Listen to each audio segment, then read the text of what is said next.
Welcome back to my spoken English video training program. And this is the second day and last जो video था उसमें हमने सीखा था कि how to use is am are without any verb.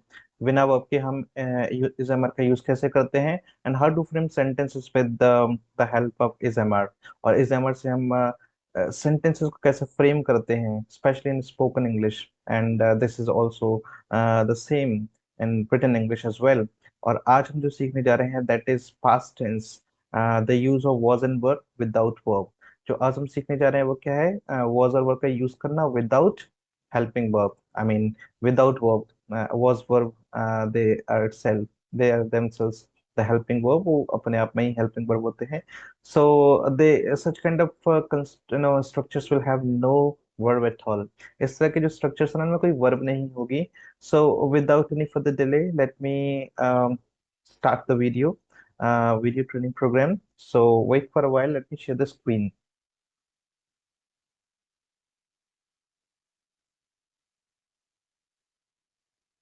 I think the whole screen is now visible to you. पूरी screen है वो visible है। सो this is the second day और आज हम जो करने वाले हैं वो क्या करने वाले हैं। दिस इज पास्ट, ये पास्ट के बारे में है। And now see this, there will be no verb, कोई वर्ब नहीं रहेगी, right. So structure is quite easy और हम ये भी देख लेते हैं कि what will be the ending of such kind of sentences. इस तरह के सेंटेंसेस की एंडिंग क्या होगी। ना I am not asking you to be too much into grammar कि बहुत ज्यादा ग्रामर में आपको इन्वॉल्व होना पड़ेगा। That's not actually going to happen, ऐसा कुछ नहीं होने वाला है। Because as I told you in the beginning of this course, video program course, that I will not be teaching you too much grammar. I will be teaching you the practical grammar, which is going to be useful while you are trying to become fluent in English। जो English में आप है ना fluent होने का जो try कर रहे हो, तो उसमें किस तरह की ग्रामर आएगी। I'll be teaching you that only। मैं केवल वही आपको पढ़ाने वाला हूँ। I will not teach you very much grammar, right?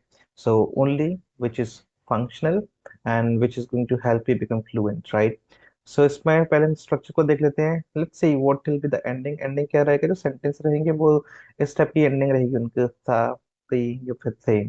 इस टाइप की सेंटेंसेस की आइडेंटिफिकेशन रहेगी, एंडिंग रहेगी, to be very clear. And let's see the kind of sentences you will have. तो अफर्मेटिव जिसमें कोई क्वेश्चन नहीं रहेगा, कोई नेगेटिव नहीं रहेगा, उस केस में हम क्या सबसे पहले सब्जेक्ट रखेंगे। Subject as I told you in the last video कि सब्जेक्ट होता क्या है। सब्जेक्ट होता है जिसके बारे में बात करते हैं। It can be a person, it can be a thing, it can be anything, कुछ भी हो सकता है।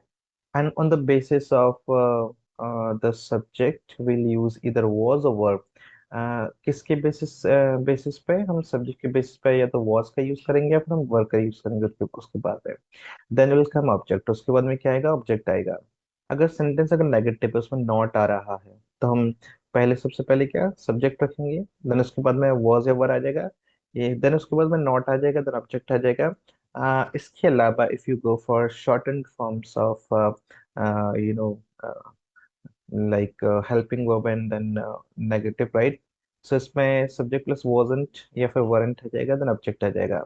इंटरगेटिव में क्या होता है, वी आस्क क्वेश्चंस, हम क्वेश्चंस इसमें पूछते हैं।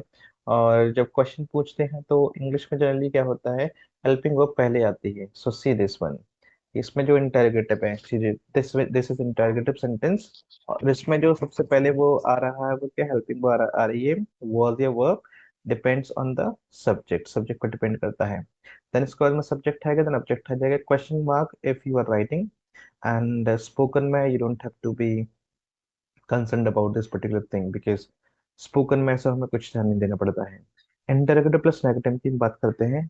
वॉज पर पहले आ जाएगा, देन सब्जेक्ट आ जाएगा, देन नॉट आएगा, देन ऑब्जेक्ट आ जाएगा, राइट। इसके अलावा हम wasn't या weren't से सेंटेंस स्टार्ट कर सकते हैं। देन सब्जेक्ट आएगा, देन ऑब्जेक्ट आ जाएगा, right. Next let's move on to the next, that is question word, right. Question word से हम बात कर रहे हैं।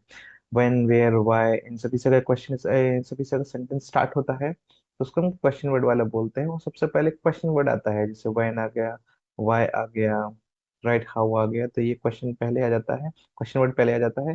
देन आएगा was या verb, depends on the subject, then आएगा subject and then object, right.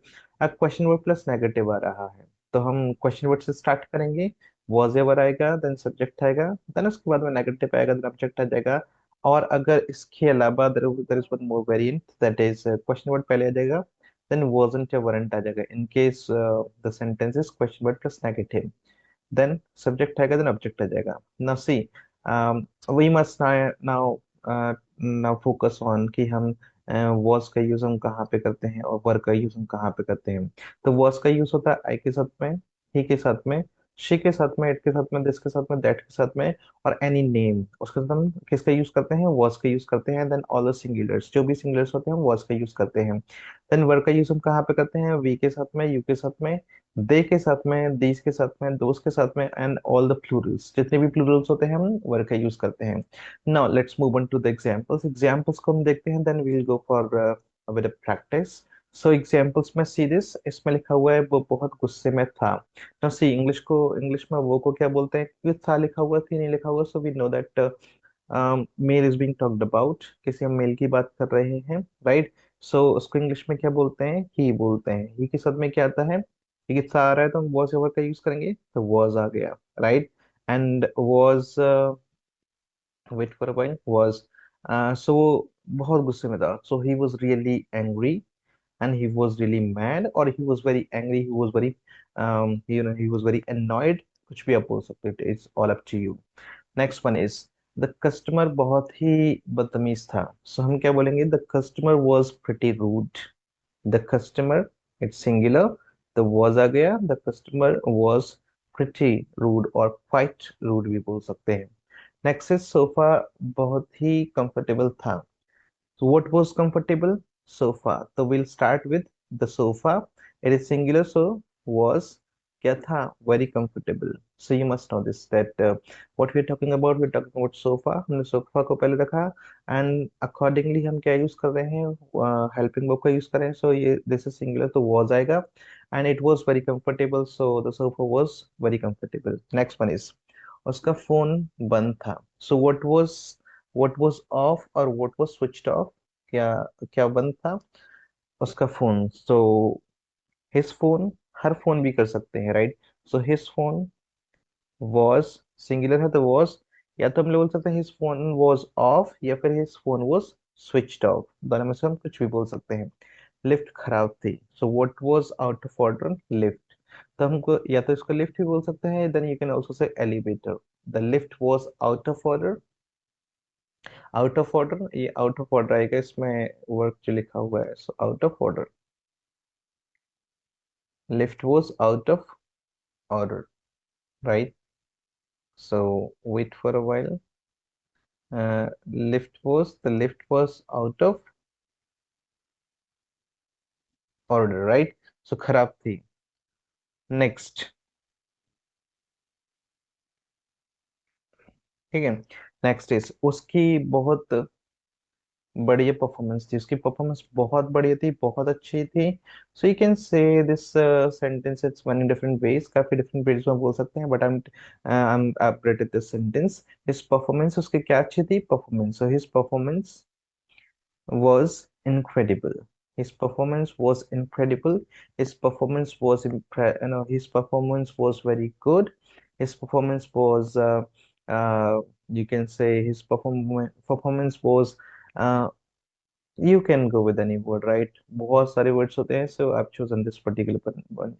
Next one is, कल बहुत गर्मी थी. So you can see, simply say it was super hot yesterday, और it was very hot yesterday आप ऐसे भी बोल सकते हो। मैं कल पूरे दिन बाहर था, so who was out the whole day, I was, right। so बोलेंगे यहाँ पे I के साथ में वो होता है, I was out the whole day।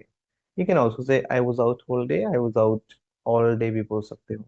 so कल का दिन बहुत खराब था, it was actually a bad day। so yesterday was such a bad day, बहुत खराब था, राइट।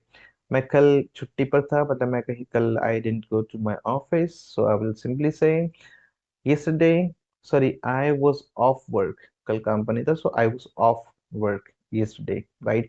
next is, वो गलती आपकी थी, किसकी थी, आपकी। so वो गलती आपकी थी, आप बोलोगे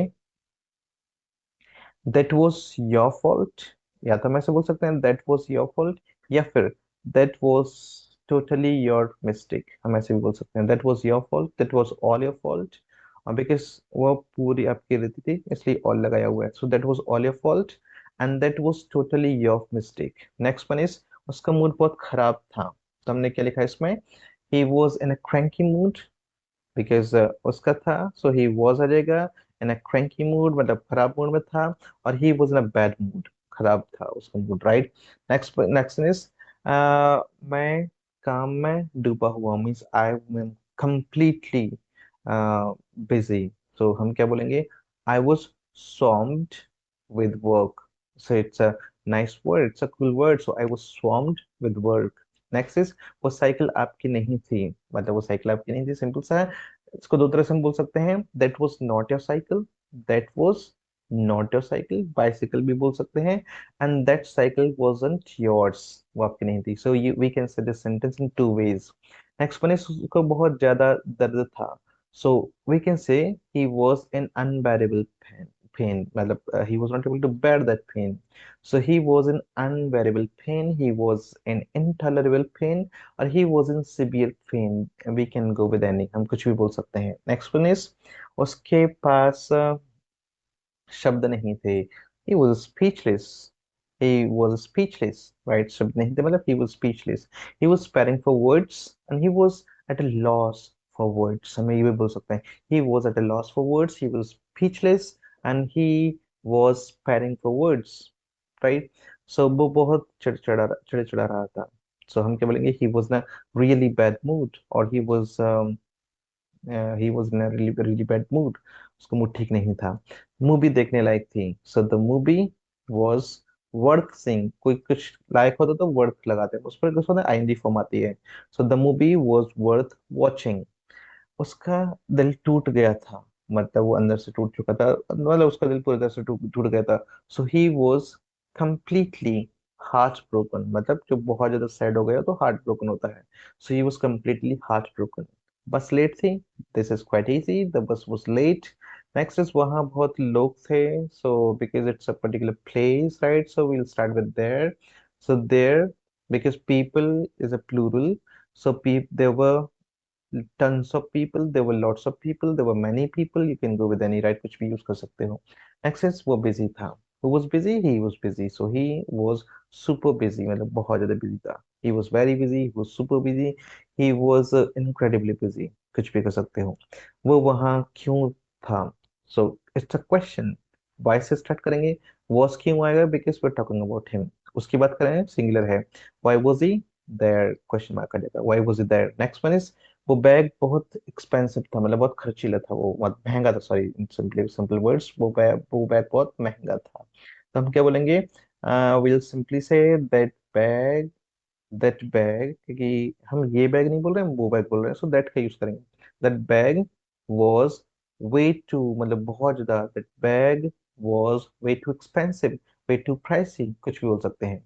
सो वो बहुत ज्यादा टेंशन में था, सो हम क्या बोलेंगे, ही वॉज, टेंशन में होना, stressed out, he was completely stressed out, he was completely stressed out. Next is वो बहुत जल्दी में था, so we can say this in two ways, he was in a tearing hurry or he was in a tearing rush, he was in a tearing hurry, he was in a tearing rush। next one is वो बहुत थका हुआ था, so there are so many words to say this, he was बहुत ही ज्यादा, he was absolutely drained, he was absolutely played out, he was absolutely zonked out, he was absolutely tired, he was tired out, कुछ भी, we can go with any, right। next one is party बहुत मजेदार थी, so the party was fun, या फिर the party was a blast, right। next is वो results के से खुश नहीं था, सिंपल सा, कौन नहीं था, वो नहीं था, ही वॉज नॉट आ जाएगा because it's a negative, happy,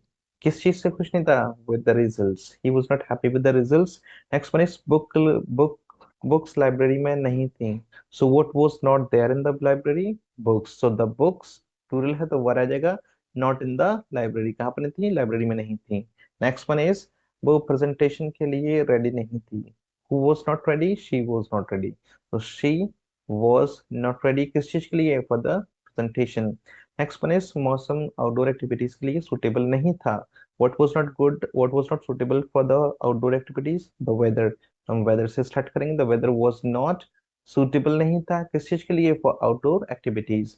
next one is car की कीज कहाँ थी। सो कीज प्लूरल होते हैं, सो किससे स्टार्ट करेंगे, क्वेश्चन वर्ड से। वेयर से स्टार्ट किया, where were the keys to the car, where were the keys to the car. And the next one is event को organize करने के लिए responsible कौन था, कौन जिम्मेदार था। so question से start होता है, question word से, so who से start करेंगे, कौन था।